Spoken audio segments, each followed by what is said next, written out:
This is SSN. Story Studio Network.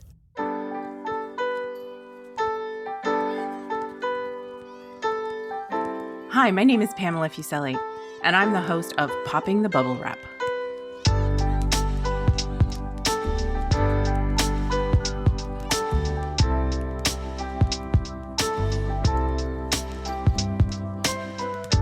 Are you the person in your family who worries about the safety of others, about buying safety products and using them? Are you yelling, "Yes, that's me"? This is the podcast for you. Raising a child or children can be a hair-raising undertaking, and keeping them safe is a priority. Parachute's Popping the Bubble Wrap podcast explores what you really need to think about as a parent or caregiver, and provides easy tips on prevention strategies. No bubble wrap here, though.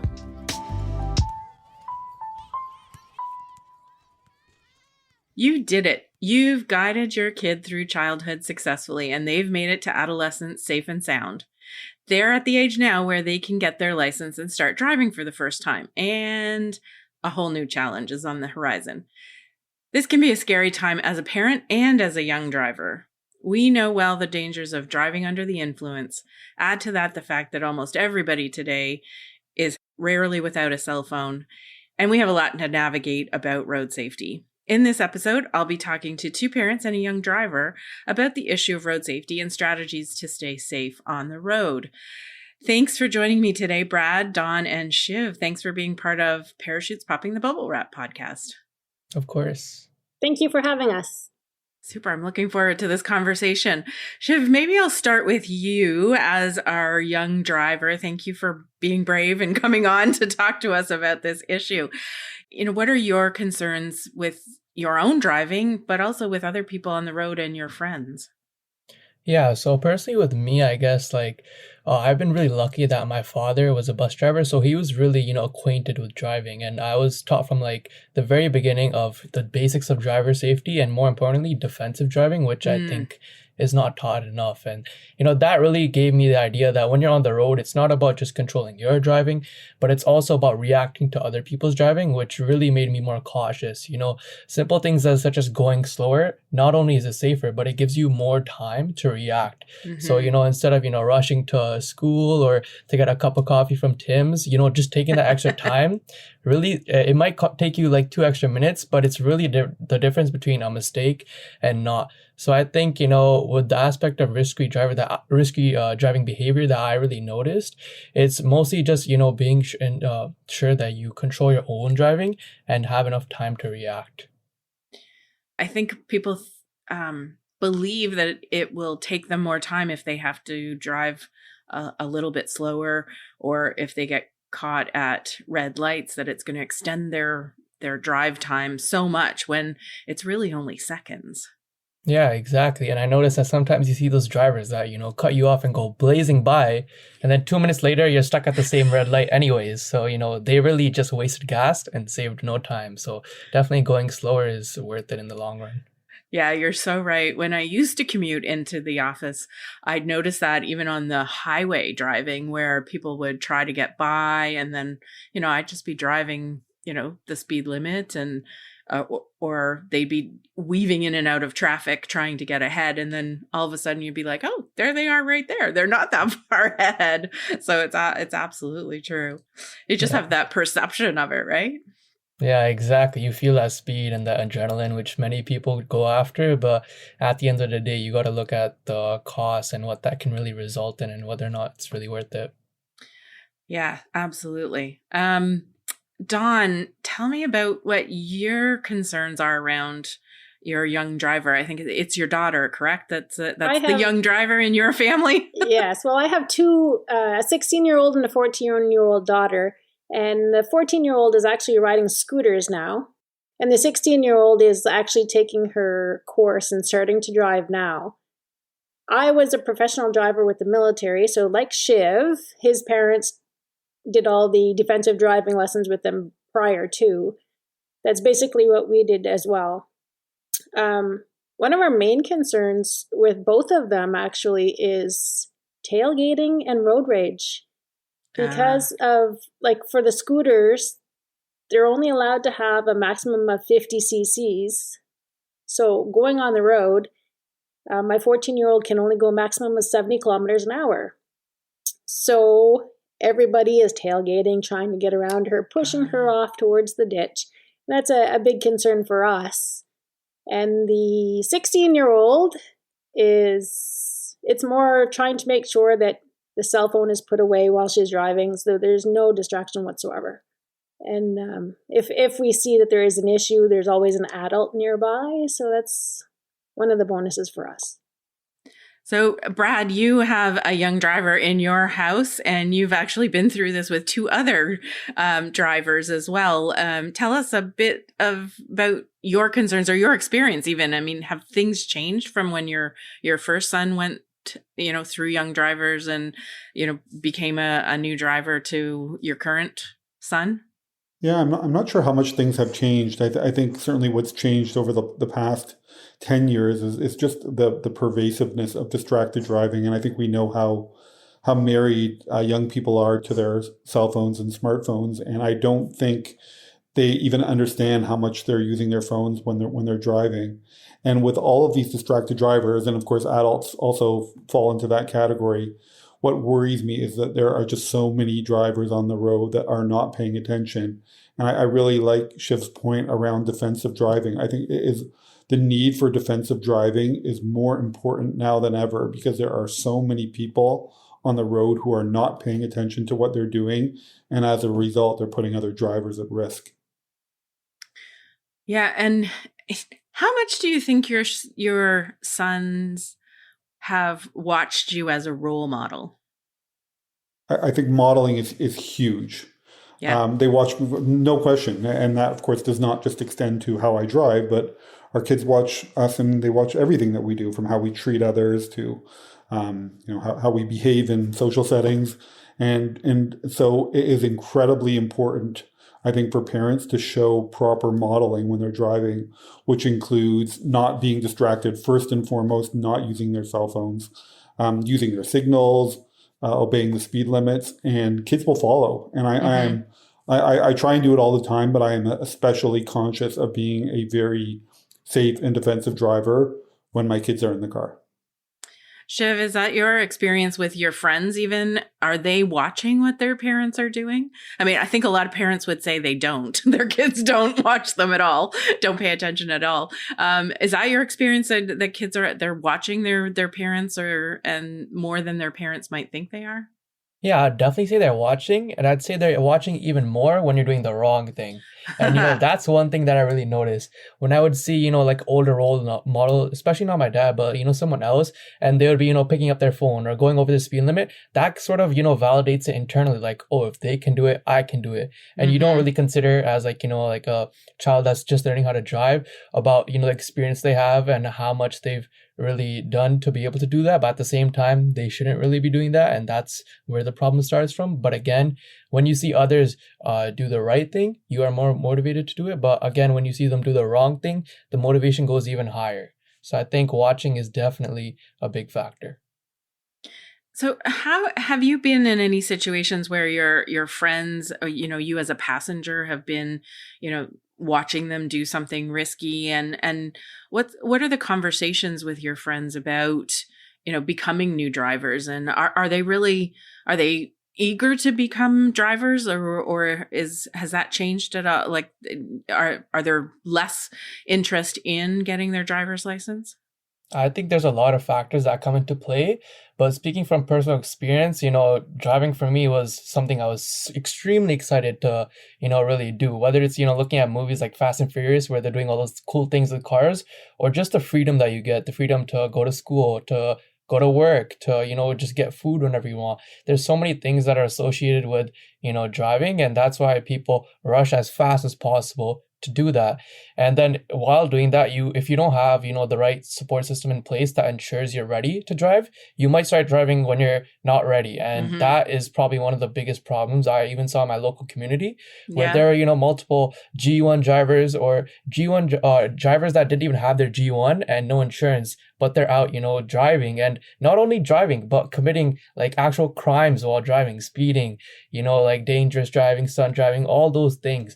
So I think having the support system and having the right friends around you really, alters that perspective. Dawn, in your daughter's friends group, is it a big thing to get your license? Are they waiting to get their license, or? No, they're very anxious to have that opportunity as well. So I don't know, here they have graduated licensing, and basically they don't get their full license until 2 years. Right. Which I think is a great idea. That kind of lets them get more experience under the belt before they go out on their own. Yeah, we've seen a real impact on that graduated driver's license because of the restrictions at the time of day and how many people in the car. And that really has addressed some of the risk factors that we saw before graduated driver's license was introduced, where, the more kids in the car, the more people in the car, the higher the risk of a crash. What are some of your strategies around, you talked about being a professional driver. How did you talk to your kids about, driving safely? And did they have questions like about your professional driving experience and were they interested in learning, tips that you could give to them? Well, for ourselves, before they were even able to get into the vehicle and start driving, they had to know the components of the vehicle, how to change a tire, how to take a tire off. Basically, we taught them their oil, their battery, everything we possibly could. And then we graduated into sitting into the car, checking out the position of your seat, the mirrors. One of the big things that we just went through was she started looking at the backup camera. And I had a big issue with that. So I put a magazine over it so I could see how she was backing up, but she couldn't use the camera. Oh, interesting. Just to get her used to using the mirrors in case there's a vehicle that she doesn't have that opportunity to use the camera. Well, and the vehicles say, don't rely solely on the backup camera, but it is an aid that certainly wasn't available when I was learning to drive, or even the first quite number of years that I was driving. So things have changed. Brad, have you known about any risky behavior that your kids? All three of them that are now drivers, and have you had to have a conversation with them, or how did you approach sort of talking to them about being a driver and the responsibilities of that? Well, I think, again, I think it started with modeling, but we had a very stern conversation because they don't have their own vehicle. So whenever they would be driving, they would typically be driving my vehicle. I have a large vehicle. I have a large SUV. So it really spoke to the need when you're driving a large vehicle to be even more careful. There's also an interesting setting, which I've used on my vehicle called Teen Driver. It's on my vehicle, it's a GMC vehicle, and you can actually use the key fob to do things like put a maximum on speed limit. It can lower the driver volume of the car. It can do a number of things. It's certainly not a be-all. It also won't let the car be put into drive or reverse without buckling the seatbelt. So there are a few little settings. It's a little bit cumbersome to use, to be honest, but there are little things like that. And then it will send messages back to me. So I would encourage people to look in their owner's manuals. Most cars actually now do have something called a teen driver or a young driver setting. Learn how to use it if you do have young drivers in the family, and program the settings accordingly. And that will give you a sense of how your teens are driving in the vehicle, even if you're not in the vehicle with them. That's really interesting. It's a good kind of combination of technology that's helping to mitigate some of the issues when they get to the point where they can drive on their own. Sometimes it's just a reminder that they need that sort of prompt at the moment of them making a decision one way or the other, in terms of any of us really, of we kind of know the right things to do, but sometimes we need that reminder at the time to say, yeah, hey, this isn't worth the risk.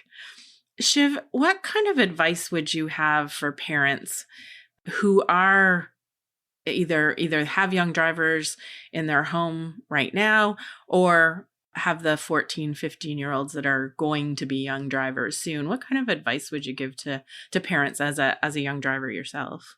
I think that every parent really knows what safe driving is all about, and obviously each parent wants the best for their children. So the knowledge is obviously there, but I think the one thing that makes the most difference is communication. Like Brad mentioned, before he even talked about, the safety features in his car, he talked about that stern conversation and he talked about modeling. And I feel like that's where it starts from. When you start with positive communication grounds, and then you talk about this is why we have a driver safety program in the car that enables, limited speeds, then they actually understand, why this is being imposed and why my parents are, trying to control my driving. What's really the goal here?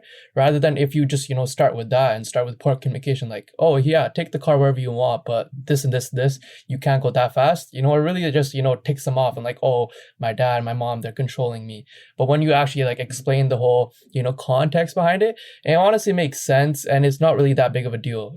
At the end of the day, you're getting that vehicle and you're getting the benefit of it's pretty much impossible for you to make a mistake because the car is helping you become a better driver. So I think the main really advice that I can have for parents is just communicating it the right way and starting off on the right grounds, because at the end of the day, it's much more than, just driving safe, but it's your life at the line. So you want to make sure that they understand how important this situation is. Yeah, I mean, for me, the time that when you have a young driver, they're preparing to become a driver, I think you start to pay more attention to those issues, because as a driver who's been driving for 10, 20 years, you do what you do and you don't think about it. And I think having conversations around the time when their kids are starting to drive brings them back to that, oh yeah, this is a very powerful motor vehicle that, you have the privilege of driving, and it's not a right. And, there are lots of good things you can do. And there's lots of trouble that you can get into with, even a couple of seconds of inattention or just that devil may care, I'm just going to go and, and do that. And the thing is, the cars these days, I mean, they go up to like 200, 240 kilometers on the speedometer. And you think, why do they make cars that go that fast or potentially could go that fast? And then you get into that fast and furious sort of headspace. It's like, oh, well, open road. Let's see what this car can do. And so it sort of sends a message that this vehicle can go that fast. Dawn, do you see a difference between, your daughter or daughters and any of their male friends? Do you see a difference in the way that they approach being drivers at all? I think the male species or gender try to, they like speed a lot. I don't see much with my daughter. Mm-hmm. But I find the males like to have the little race cars that makes a lot of noise, even if it's not very fast. So make sure the muffler gives it off that great sound and scares half of the people around them. But as far as habits and whatnot, I haven't seen any that are pertinent. No. Yeah. The peer, I think that, the next group of influencers in our lives other than our family are our peers or our friends. And, I think, Shiv, you've talked about this a little bit about, the impact that you can have from a parent perspective, but also as a peer, and role modeling and sort of holding people to account in terms of what their behaviors are. I want to thank all three of you for joining me today on the podcast. It's been really interesting conversation. The perspective from both parents and young drivers has been really valuable. So thanks so much for joining me. Thank you. Thank you. Thank you. Got a young driver in your family? Check out our resources through our National Teen Driver Safety Week program at parachute.ca/NTDSW. That's parachute.ca/NTDSW. It's time to open your parachute. Valerie Smith is the Director of Programs at Parachute and oversees all of our road safety campaigns, programs, and network of community partners across Canada. Thanks for joining me, Val, on this episode of Popping the Bubble Wrap. Thanks so much for having me, Pam. Happy to be here. So, Val, young drivers make up a disproportionate number of those that are seriously injured or killed in collisions.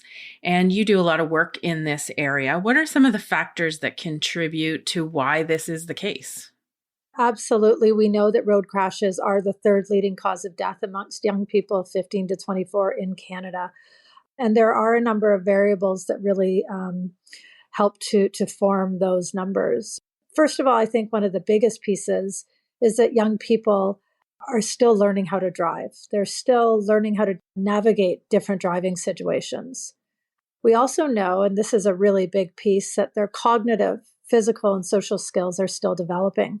And that really connects to so many variables. Developmental research tells us that young drivers don't always understand the consequences of their actions because of the idea that their brain is still developing. They're not necessarily making well-grounded decisions and judgments because the brain is still developing until about the age of 25. So because of this immaturity, both physically and mentally, youth are more likely to take risks. So we find more youth are speeding, making poor decisions behind the wheel, like tailgating, distracted driving, having more kids, more young people in the cars than they're allowed. So this coupled with an overall lack of driving experience, throw in some peer pressure, throw in norms around young people wanting to be accepted by their friends, and caving to friends who want to play the music really loud or want to get to that party and have a few drinks. This all really increases the likelihood that younger drivers are going to be involved in more crashes. Yeah, and you talked about the peer pressure. Parents will think that their kids are not watching what they do or are even respecting what their wishes are, what they're role modeling. But that is, in fact, not true, right? Yeah, absolutely. In all areas of the work we do in injury prevention, we know that young people do actually look to their parents and their caregivers as role models. And so as a parent, if you are assuming that your poor decisions are not impacting your teenager or even a preteen driver, a preteen who will become a driver, then you are absolutely incorrect. Everything we do as parents and caregivers is impacting our teens. I have a 13-year-old daughter, and I often think she doesn't. She isn't noticing what I'm doing, and then we always hear about it later. They are, and so we really do, as parents, we really need to be aware of how we are contributing to our future young drivers. Yeah, I think that's an important message for parents to know that even if they don't think they are, they actually are watching them, and that they, along with their peer group, are the ones that are going to influence their behaviors the most.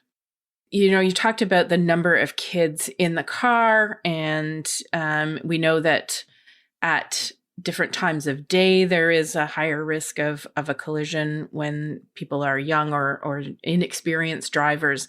And so the graduated driver's license really was built around some of those concepts to try to mitigate some of the risk factors, like, having to have a licensed driver in the car with you, not being able to drive during certain hours, limiting the number of people in the vehicle with a young driver to reduce the distractions and things like that. And we've seen a good or a positive impact, I guess, on some of the driving behaviors, but it still is obviously a big concern for us with young drivers on the roads. Tell me about some of the programs that are designed to address these issues with young drivers, to raise awareness about road safety. There are a lot of great campaigns and awareness programs aimed at making the roads safer for young drivers and making young drivers safer on the roads. And we've seen programs come and go in Canada and United States, all around the world, what we're really striving to really find is, how do we really connect and influence the behavior of young people? Because we can continue to do these education and awareness raising programs without success. So at Parachute, what we've really been trying to do is work with our partners across the country to find out what is that game changer in terms of helping young people make better decisions behind the wheel. We've been very lucky at Parachute not only to have great partners in Canada, but also we've had access to the Canadian Youth Road Safety Council at Parachute. And this program was developed about a year ago, and it's made up of close to 20 young Canadians from diverse backgrounds and all across Canada. We've really looked to this youth council to help us identify what are the important issues and trends affecting young people, as well as to help us critique what are some of the current road safety programs that are happening, that Parachute might have done, that other organizations might have done that need to be better.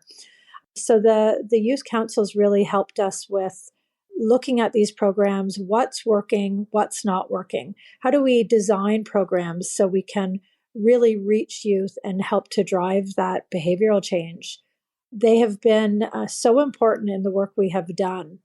And they've really helped us figure out some of these key approaches and messages that we need to be doing to reach youth. Yeah, and Shiv, one of our panelists for this episode is one of our youth council members, and he was excellent in being able to articulate some of the things that he sees in his peer group. And we often think about negative consequences like tickets and license suspensions and things like that. Some of the work that you've been leading is around some positive outlooks and a positive approaches, like the positive ticketing activities that we've been doing with young people in their own communities. Can you tell me a bit more about that? Yeah, sure. So I think the positive language you used is so key to all the work we're doing and hoping to do further. So we know, just to give some context, we know that fear-based and traumatic messaging can often be counterproductive. The research has told us that, and that's because that kind of traumatic messaging and content can actually trigger defensive reactions and encourage young people to reject the messages they're getting around road safety. And because of that, Parachute over the years has really looked to take a positive approach to the way we talk to young people. And so not only in our campaigns and our messaging, but in our community approaches. So the positive ticketing that you spoke of is an amazing campaign that we run each year during National Teen Driver Safety Week. And it allows us to work with youth groups at high schools closely as well with police. It really encourages an open and friendly dialogue between the authorities, who have typically been seen in a darker light when it comes to how their interactions might be processed by young people. So instead of giving tickets that result in penalties to young people as they're coming into school on driving behaviors, we actually talk to them about the great things they're doing to keep themselves and their friends safe. The young people and the youth groups take part in the program. They work with their peers. They come up with the messaging, and they roll it out in their high schools. And it's all just how do we take a less authoritative approach to talking to each other and to other young people about road safety and road behavior. Yeah, I think it's a really great approach in rewarding young drivers in their behaviors of what they should be doing and reinforcing that and making that more acceptable. What you've talked about in terms of our young drivers, I mean, we want them to get home safe and we want them to be able to go out and have fun and, go to school and go to their part-time jobs and have fun with their friends and do it all over again. That's the whole goal.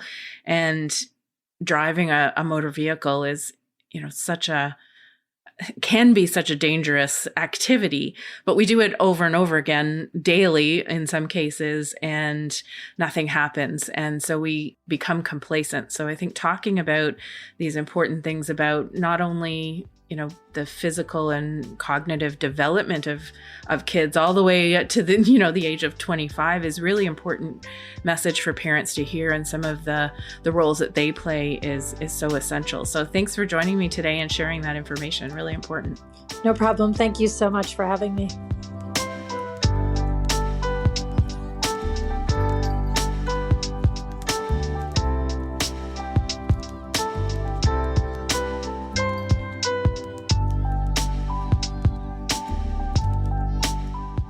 Thank you so much for listening to this episode. Popping the Bubble Wrap is a podcast of Parachute, Canada's national injury prevention charity, whose mission is for Canadians to live long lives to the fullest by preventing serious and fatal injuries. We release episodes every 2 weeks. Next episode, we'll be talking about water safety.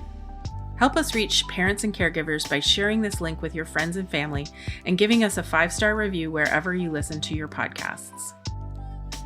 Popping the Bubble Wrap is produced for Parachute by Story Studio Network and Eye Contact Productions.